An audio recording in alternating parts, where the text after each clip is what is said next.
it's James here. Welcome to another video.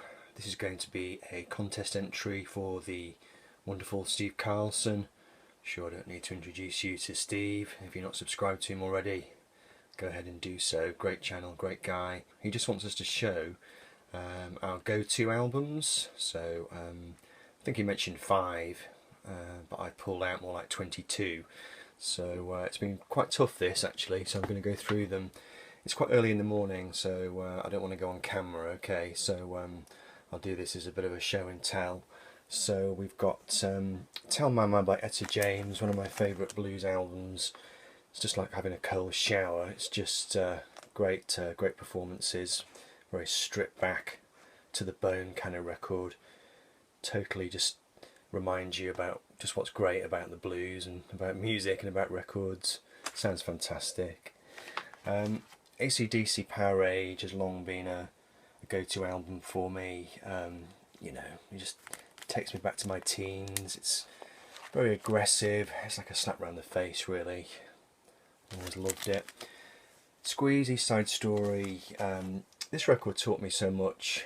You know, when I was growing up, it's got so many different styles of music on it. It's got country, it's got soul, it's got psych, it's got power pop, it's got orchestral pop, it's got 50s style rock and roll music.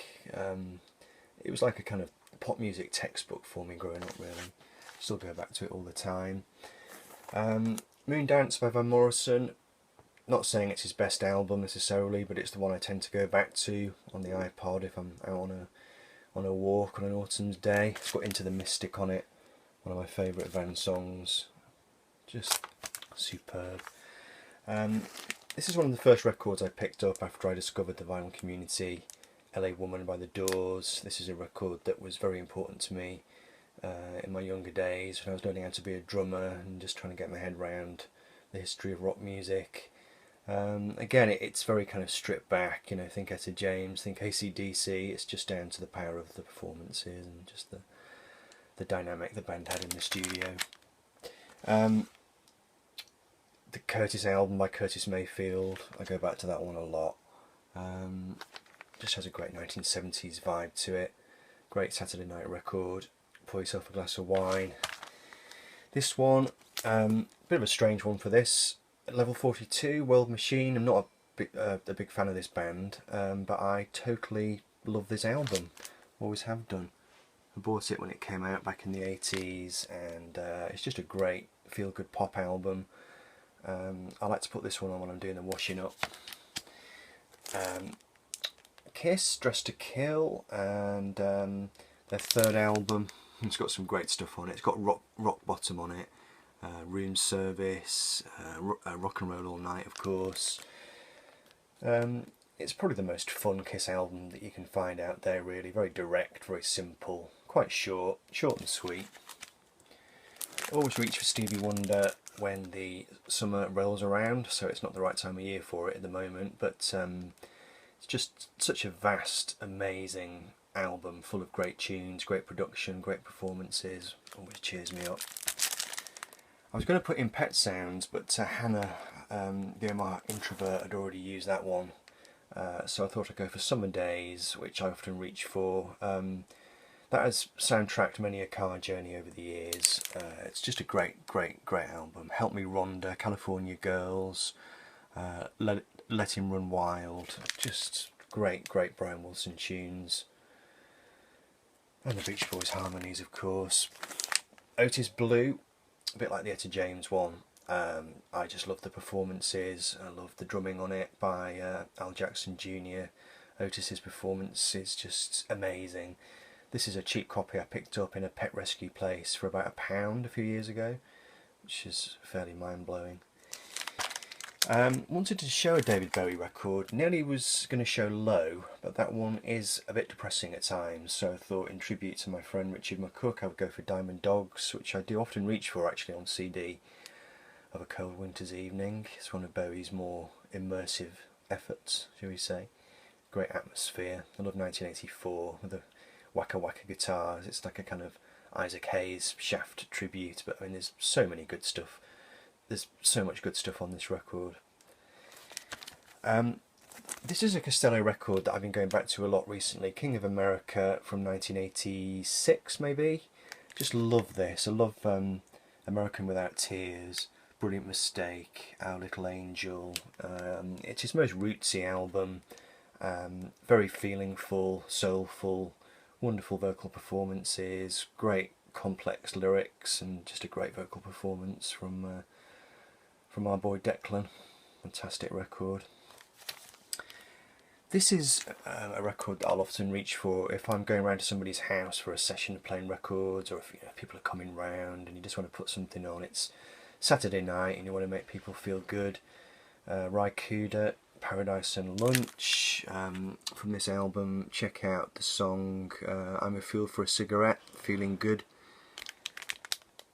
Superb. This one for long car journeys, London Calling, The Clash. Yeah, just never get tired of it. Don't need to say too much about that. Bit of a guilty pleasure. I wanted to show a Paul McCartney record, and I thought I'd show this one. Pipes of Peace is often the one I reach for. Not known as his best album, often described as one of his worst albums, but I've always enjoyed it. Say Say Say I've always liked. Pipes of Peace is a good song. I even like The Man on side 2, which is often slagged off by McCartney fans, but what can I say? So from the ridiculous to the sublime, love. This is a white vinyl copy. I bought this one. This is one of the first records I bought after discovering the VC. I'd long loved it on CD, wanted to own it on vinyl, so I picked up a reissue of it. It took me about 10 years to appreciate how great this record was, and now I often go back to it if I want to just melt my head with just the quality of the songwriting, and yeah, just a kind of work of genius really. John Martin, I've got quite a few of his albums. This is my favourite one, Bless the Weather, which I discovered on a market stand a few years ago for £10. Great album. If you haven't heard this, check it out. I suppose it would fall under the category of folk music. John was a wonderful guitarist, wonderful singer, and this record has got some fantastic tunes on it. It's got a really charming version of Singing in the Rain at the end, but you know, every song is a winner. He was a very unique guitarist and a very unique singer with his own style, so yeah, John Martin. This album, I had a spiritual awakening to this record in my early 20s, and I still go back to it to remind me of that. It's What's Going On by Marvin Gaye, which I think came out the year of my birth. I think it came out in 1971, and I sort of often describe it as the Sistine Chapel of soul music. Just an amazing vision the guy had, and he was just technically able to pull it off, you know, just to make this amazing mosaic really of just incredible sound and music and harmonies. Syd Barrett has long been an inspiration to me. I always go back to the first Pink Floyd album just to remind myself of how it blew my mind when I first heard it when I was about 9 or 10. Love Syd's songs, just love the atmosphere on this record, the great Norman Smith production, good band performances, great atmosphere. It's just, I don't know, it's just one of my go-to records really. Piper at the Gates of Dawn. This is the George Harrison record I go back to most. This is the self-titled album from 1979. It's got Love Comes to Everyone on it, and Here Comes the Moon. Not Guilty, which was originally meant to be a Beatles song. Just one of George's smoothest, nicest sounding records really. It's very kind of polished LA kind of sound, but again, it's an album that I'll just reach for if I've got a spare half an hour on a Sunday afternoon. And I've been getting into some early Genesis recently, but this is an album that I've always loved to go back to. It's the first Genesis album I ever heard. My dad bought a copy of it back in the 80s, and it's not their best album by any stretch of the imagination. It's their second album, and it was before Phil Collins or Steve Hackett joined the band. So I mean, if you listen to Nursery Crime or Foxtrot, which are the next two albums after this, those two are better albums, I would say. But there's something about this one, particularly for a cold winter's night. It's just like entering into another land or magical, mystical world. It's just got some kind of atmosphere to it, which is hard to describe, but which I always enjoy it. And we'll finish with Queen, Sheer Heart Attack. Not my favourite Queen album, but it's just a kind of fast-moving, pacey one with lots of short songs on it, and it keeps moving. It's got some great tunes. In the Lap of the Gods, Part 1 and 2, I've always loved. Tenement Funster by Roger on side 1. Now I'm Here, which is a great single from this, and then you've got Brian May's Immortal Brighton Rock. And again, yeah, it kind of takes me back to the roots of things, really. So, there you go. That's my entry, Steve. Hope you enjoyed it. Check out Steve's channel, everyone. It's goodbye from me and Rosie. Cheers.